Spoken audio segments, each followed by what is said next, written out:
Hello and welcome to the Mike's DIY Tips channel on YouTube. I'm Mike, and in this video I'd like to show you how I made a simple hinge cover to hide my broadband Wi-Fi router. Let's take you in the house now to see it in position.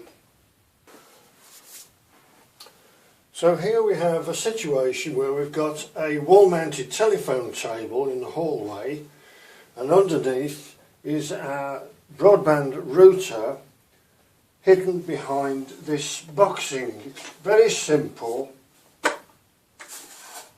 The front drops down when you need to access the router, but otherwise it's fairly unobtrusive. The front of the telephone table is curved, and so is the router cover to follow the same curvature. Here's a direct view of the router cover. If I just undo the simple latch underneath and drop the cover down. So there's the router. My telephone connection point is below, and I've got a television connected directly to the router, and the cable from the television comes up the corner there.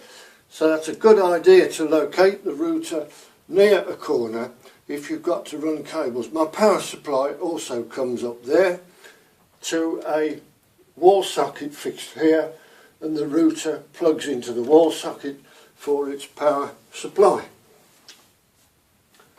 I'll show you a simple construction for this, but basically we've got a curved shelf fixed to support the router, and then the curved front folds in front of it with a simple catch underneath, and again I'll show you the catch as well.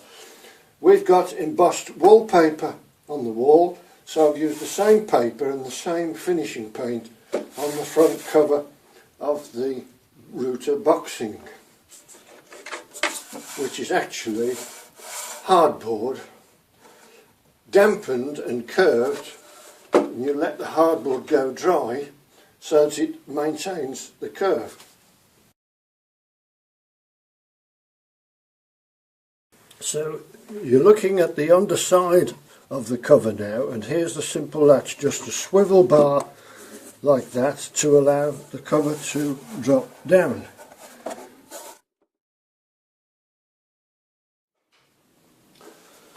I've shown you my real router cover in the house. So here's a dummy router cover which I've made out of scraps of wood, just to show you the principles of how it all goes together. It's screwed to a dummy wall, so it's got brackets there. You didn't see any brackets on the one I showed you in the house because they're concealed under the wallpaper.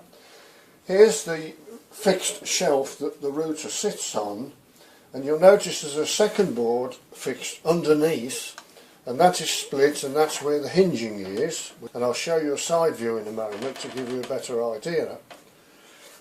The front and side of the cover is 3mm MDF or hardboard. You just need something thin to do the job. You don't want anything thick that's likely to block the wireless signal. Piece of square wood there to hold the two together at 90 degrees. Panel pin through with some glue behind. The one I showed you in the house had a curved front, which I prefer. I think it looks nicer, and if you do a curved front, it enables you to make this distance at the side shorter. Now notice I've only got one side return, and that was because my router was located near a corner, and there's no need to block that in because you can't see in there anyway, and it's handy for wires to go in. And the other thing is, there's no cover on top because you can't see down because of my telephone table above. If by any chance you want to locate this somewhere where you can see down, then you would have to improvise a cover so that the whole thing is boxed in. Now what I'm going to do is to unscrew it off the wall, and then I can show you the end view and the latch underneath more easily. And this is what you see when you look at the end. When it hinges down, you can see that this underneath board is split, and that's where the hinging is, and that just drops down, and then this catch goes across like that to secure it in the upright position. A little tip here, I put the hinges on and literally put the screws in before I cut this bottom board. It makes it much easier to put the hinges back on. If you did the cut first, you'd be fiddling around with two narrow pieces of board, trying to locate the screws accurately and get them in so that the whole thing gives you a nice even gap here.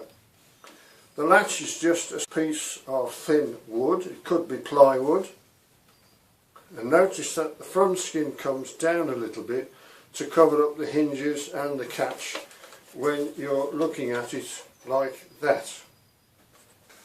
To finish off this video, I'm just going to show you how to curve a piece of hardboard. So here's our piece of hardboard that we want to curve like that. At the moment that's taking quite an effort to make it curve, so that's why we have to dampen it to curve more easily, and then we'll hold it in that position overnight while it dries. So to hold it, I've got a row of 3 nails on the bench here, driven at a slight angle like that, and I want to put 3 nails at this end to hold it in the curved position. So to find out where to put these nails, I first of all drew a line representing the board width when flat. Then I drew another line about 6 millimeters further in, which forces the board to go curved like that against the nails. So let's just put these nails in.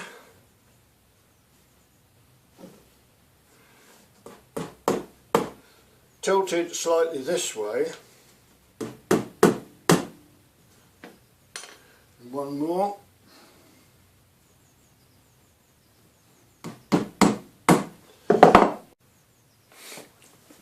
So what I've done is I've thoroughly dampened the board, and what I do is run it under the hot tap.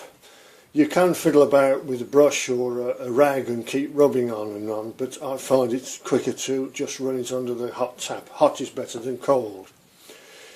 Then when it was starting to get a bit pliable, I simply bent it to hold between the nails that I told you about, and there you've got quite a nice curve on it.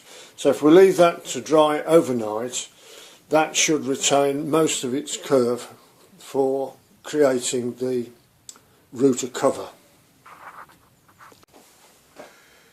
So there you are then, that's how I hide my broadband router. I've given you some tips and pointers on its construction, but I haven't gone into the full detail. That's up to you to work out for your own situation. If you like my videos and you'd like to subscribe to get automatic notification of when new videos are launched, you can click on the circular icon appearing now on screen on the left. Alternatively, you can watch some of my other videos now by clicking one of the rectangular icons appearing on the right. Thank you very much for watching, and I hope you'll join us again very soon.